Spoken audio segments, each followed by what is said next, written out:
Hi, I'm Shona, and you're listening to the Practice Makes Perfect podcast. One of the best investments I made this year has been in a paper diary. I can actually properly write down a schedule and then have to stick to it. Once you've managed to get a really clean take after like the fifth or sixth time you've recorded it, you can definitely do it live. That's a great practice. Welcome everyone back to another episode. Today we are joined by Toril Azzalini-Machecler, who is a percussionist studying at the Royal College of Music. He also was a BBC Young Musician percussion finalist in the 2018 and 2020 competition.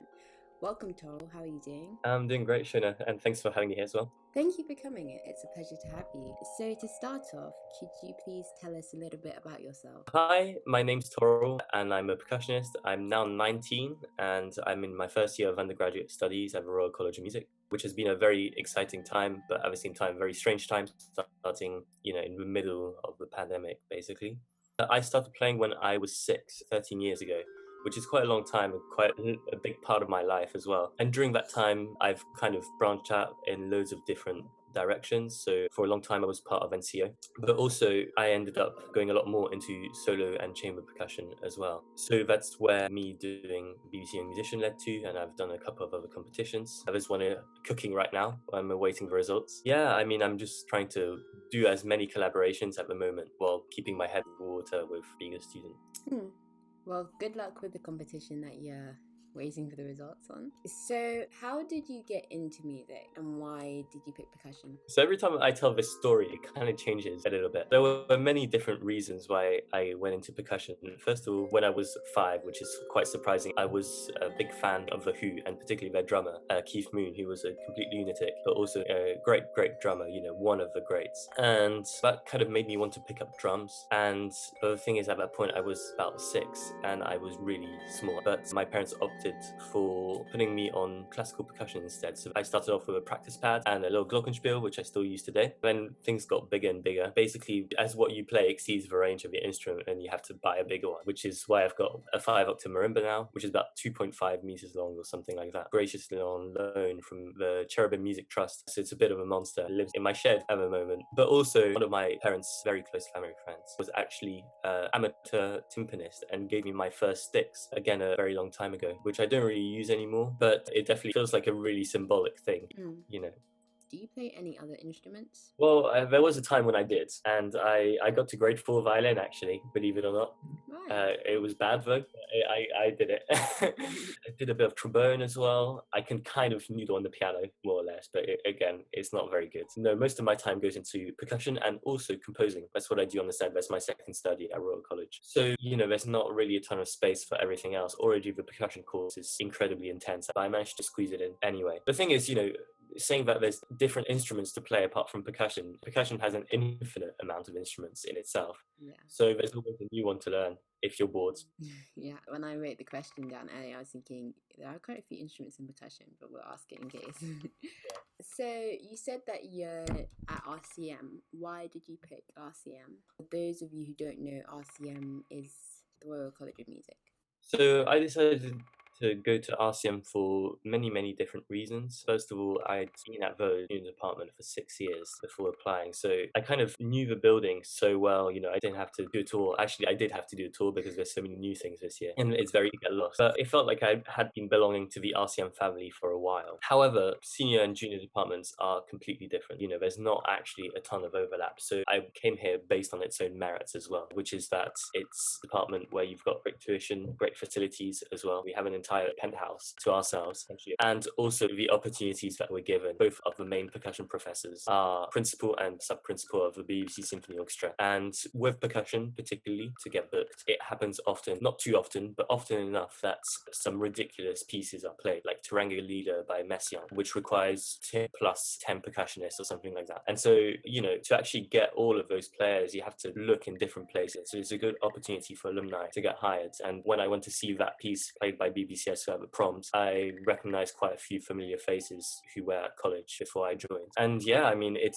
is also one of the best in the country. Oh, okay. So what is your experience at RCM as a percussionist?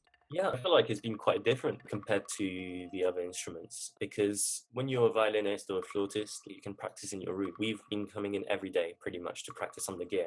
I feel like it's been helpful in terms of socializing because it's particularly hard at the moment. But the fact that we all kind of came in often and ended up more or less in the same part of the building, I actually got to know the other percussionists quite well and made friends with them. I'm grateful for that because it's not something that many people get to do at the moment. It almost feels like there's no COVID happening because our year has so far been completely jam-packed. Even when we were at home during lockdown 3 in the spring term, we had classes every week with different legends from the UK percussion scene, which was really exciting. The machine never stopped turning, and it kept us on our toes. That's lovely.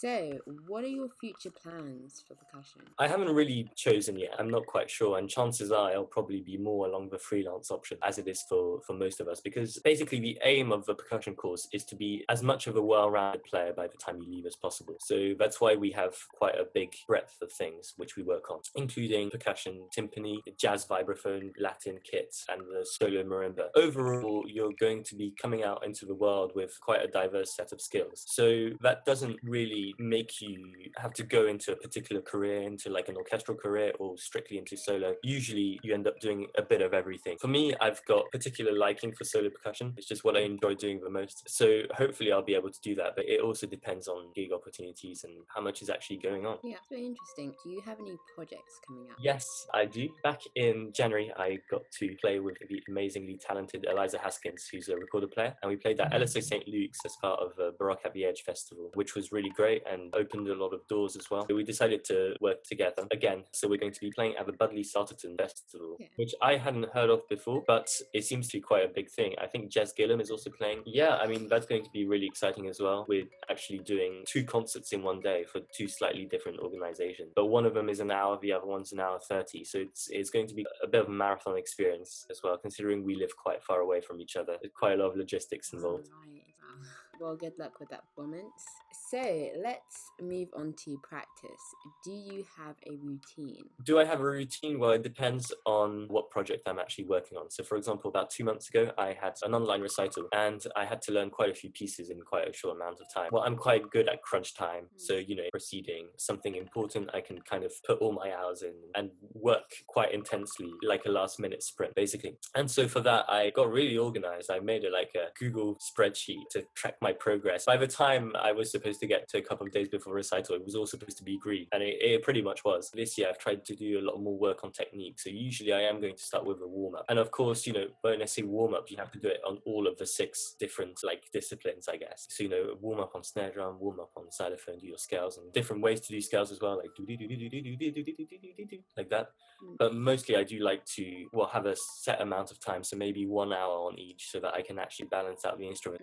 So would it be safe to say that you normally practice 6 hours? It depends. Normally minimum is going to be 3, but yeah, I mean, recently it's been more like 5, 6. Yeah. And how do you work around the academic work at uni? So you said that you also do composition. How do you work around that with percussion? I slot in exactly the same way as I might slot in a practice session. One of the best investments I made this year has been in a paper diary. I can actually properly write down a schedule and then have to stick to it. And so that really helps because it's very, very easy to kind of get caught up so much on percussion that you forget to do composition. Yeah. Okay. So what are you playing at the moment? At the moment, well, I put all of my solo repertoire on the side for my technicals, which happened yesterday. But actually, me and another percussionist who was also a BBC percussion finalist, Isaac Harari, we're planning to do some chamber music together. We're going to team up while working on Steve Reich's quartet for 2 pianos and 2 vibraphones. Okay, that sounds really exciting. So we're still in a pandemic and opportunities to perform specifically in orchestra, but also solo and chamber are less. What would you suggest in terms of keeping up orchestral skills? Well, I mean, I've been lucky enough to have been invited to play with Shineko Orchestra a couple of times back in October and November, so that was really helpful. But I guess just going through to rep, it does help that we have our rep exams as well, because you have to kind of put your orchestral hat on. You have to think about what's going on in the orchestra while you're playing, and trying to imagine that you're blending, I suppose, for strings, or for us, work on things which are specifically orchestral related. So for example, quiet cymbals, you're never going to play that in a solo context, but you will in an orchestral context. It's a thing that you just need to get, and once you've got it, then you should be okay, because otherwise it goes klunk and it sounds awful if you don't go yeah. So that's orchestral chops for you. Thank you. That's very helpful. I'm sure for some people watching who haven't played in orchestras recently, that gives them something to work on. Moving to solo performance, how can you practice performing solo? Yeah, I mean, practicing your actual performance is so important. It helps with nerves as well. And we spend so long in the practice room practicing the actual notes we're going to be playing, or even your interpretation, but we don't spend very long actually practicing how to deal with an audience.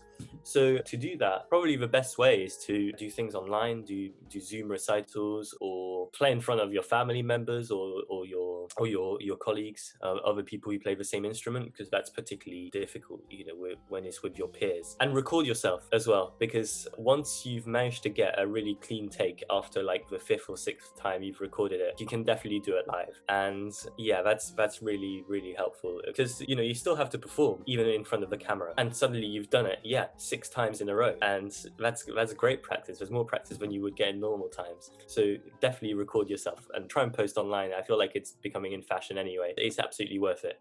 Definitely. Okay, and you mentioned Zoom concerts and also recording.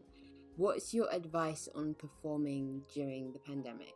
So often, fixers often come to me to ask me to play. However, when opportunities don't come to you, you have to make them sometimes. So there's loads of venues, for example, I'm thinking about churches, which would love to open doors again and actually have live audiences coming back in, and being able to kind of generate the community spirit that's been lacking in the last year and a half, or at least has been a bit weaker, because people can't meet up anymore. So always have something you can whip out in case you get asked to do to do a gig, or just try and organize things yourself as well. Okay, thank you very much for that advice. So we've come to the end of the interview. Before you go, could you please give 3 pieces of advice going forward? So my 3 pieces of advice are, first of all, to be kind, because it's not necessarily because people are mean in general, but because it's particularly difficult to stay grounded at the moment and to have patience with others as well. Everyone's going through a pretty difficult time, some more than others, but still, you should definitely be flexible towards other people. The second one is take some time off for yourself as well, because again, it's been tough, not just for others, but for you. And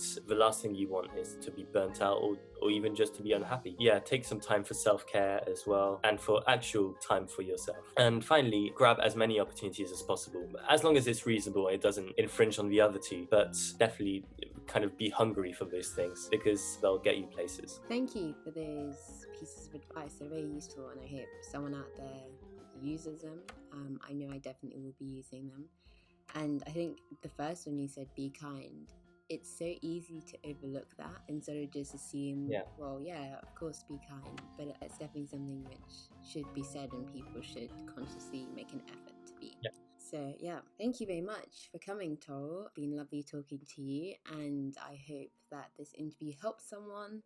And yeah, you can check out Toril on Instagram at Toril Percussion, and you can also check him out on his Facebook page, which is called Toril Azzalini-Machecler. Before we go, just follow me.